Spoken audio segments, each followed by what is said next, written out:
semaines après. Donc voilà des cas d'irrégularité et même d'immoralité que même nous avons dénoncés. Juste pour pouvoir distraire, ça c'est la diversion. Au moment où tout le monde condamne les attaques du M23, tout le monde condamne les compatriotes de l'opposition radicale. Ils veulent faire la diversion que Moutamba a accepté. Je vous informe que je n'ai jamais fait une déclaration pour me contredire. Et l'audio que vous voyez, c'est un canular, un faux, monté de toutes pièces, sorti du contexte, en fait, pour prouver à la face du monde que le président Kadima a échoué dans l'organisation de ce processus. Je dis faux. Donc voilà, chers camarades, chers compatriotes, concernant les invalidations qu'il y a eu,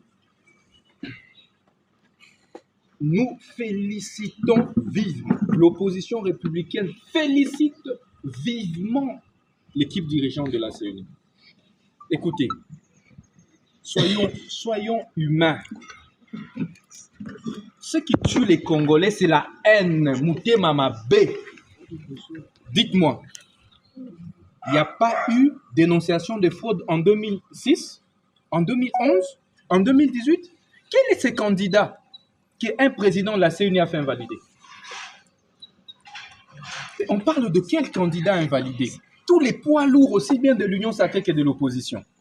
Le président Kadima a pris le courage, après toutes les dénonciations que nous tous nous avons formulées, parce que nous tous, nous nous sommes plaints auprès du président Kadima, auprès de la CENI.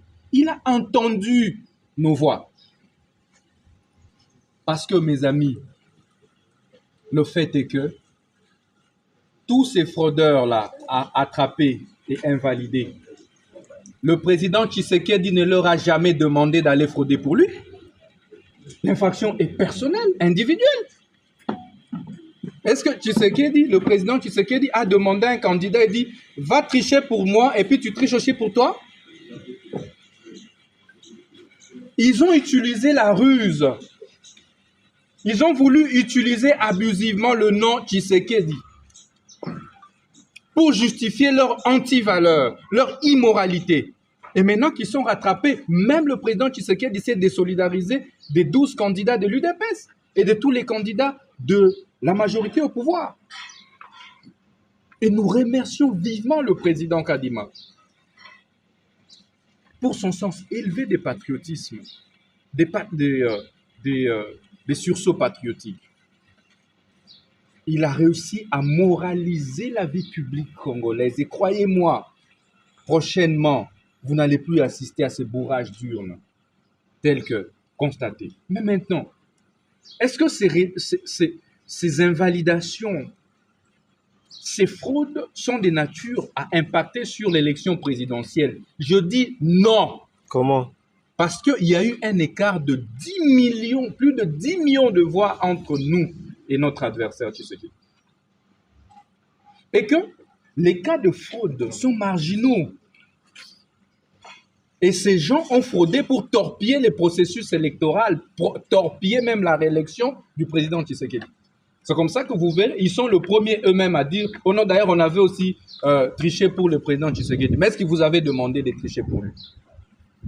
D'ailleurs, c'est extrêmement grave. Moi, à la place du conseil juridique du président Tshisekedi, je porte plainte contre ces gens-là pour avoir abusé de son nom pour des fins personnelles. Et c'est immoral.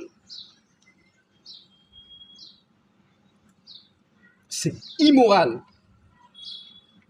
S'ils pensent que, en brandissant le fait qu'ils auraient triché aussi en faveur du président Tshisekedi, serait torpiller les processus électoraux, c'est eux-mêmes qui se mettent en difficulté. Et c'est pourquoi, nous, opposition républicaine, nous félicitons vivement Monsieur le Président Kadima et toute son équipe. Vous êtes des braves. Si nous avions des gens comme ça, chers camarades, chers frères et sœurs, depuis 2006, on aurait une autre classe politique. On parle de Lubao, puisqu'on parle de cet audio. Mais je félicite le président Kadima. Vous savez qu'il a réussi à faire invalider 3 grands fraudeurs depuis 2006. Patentés. Et que nous avons dénoncés. Il y a plus de 15 plaintes déposées. Donc, lorsque ces CEP de la CENI torpillent un audio pour dire Moutamba aujourd'hui, en fait, il nous donne plutôt raison. Et je vous informe que parmi ces 3 candidats invalidés à Lubao, il y a un de l'UDPS. Et l'UDPS s'est désolidarisé de lui, qui faisait des tapages au nom du président de la République. Au lieu de battre sa campagne, lui faisait des tapages. Ils avaient même déjà fêté qu'ils ont gagné l'élection aux législatives. Est-ce que vous pouvez imaginer ça? Président Moutamba, vous êtes juriste de formation et de carrière. Que pensez-vous du principe des droits qui dit que la fraude annule tout? Ici, nous sommes en droit électoral. J'en viens. Le droit électoral est le droit de la sincérité de vote. C'est-à-dire? Ici, le principe, la fraude corrompt tout ne joue pas. C'est de savoir, est-ce que les irrégularités ont impacté sur le vote dans son ensemble? Je dis non. S'il y a eu quelques cas d'irrégularité à Lubao, est-ce que ça a représenté 10 millions de voix des Congolais? Non. Non. Est-ce que les irrégularités constatées à Ngaba, à Funa, à Lukunga, etc., est-ce qu'elles ont été de nature à remettre en cause les 10 millions de voix, les 12 millions de voix que le candidat Tshisekedi a fait? Non. Et c'est cela le droit. Et donc, arrêtez. Je voudrais demander à nos frères et sœurs de l'opposition radicale de s'assumer jusqu'au bout. Tenez, ils ont tenté de me faire adhérer. D'abord, à obtenir mon désistement. Je voudrais vraiment que la presse puisse noter ça. Les raisons de toutes ces agitations. Ils ont voulu me recruter pour que je désiste en leur faveur, moyennant billets d'argent. J'ai refusé. Ils m'ont envoyé des gens par la suite pour me recruter au sein de ces mouvements terroristes du M23. J'ai refusé. Jusqu'au ce matin, ils m'ont encore contacté par des SMS à la fois pour que je sois à la tête d'un mouvement rebelle que j'ai dénoncé et j'ai envoyé ça au service. J'ai refusé. Et tout ceci me vaut quoi? Des chantages, commérages, de montage, des tweets, des audios, des vidéos pour pouvoir déstabiliser le processus électoral. Et ça ne passera pas. Pour pouvoir déstabiliser le pays. Ça ne passera pas par nous. Nous avons été artisans de ce processus électoral et nous le demeurons, nous irons jusqu'au bout. Nous nous sommes battus bec et ongle pour sauver ce processus électoral. Et aujourd'hui, nous sommes heureux que ce processus atterrisse en douceur. Et que, pour une première fois, tous les cas de fraude soient sanctionnés par la CENI avant la Cour constitutionnelle. C'est une première dans notre histoire politique. Donc, je pense que les membres de la CENI qui ont collaboré avec les fraudeurs pour favoriser la tricherie doivent être poursuivis. Mais ils sont poursuivis et arrêtés. En tout cas, des informations en notre possession indiquent que tous ces agents qui ont contribué à la fraude ont été révoqués par la CENI. Je ne voudrais pas citer des cas des chefs d'antenne qui sont déjà révoqués. OK? Et il y en a d'autres chefs d'antenne et tous ces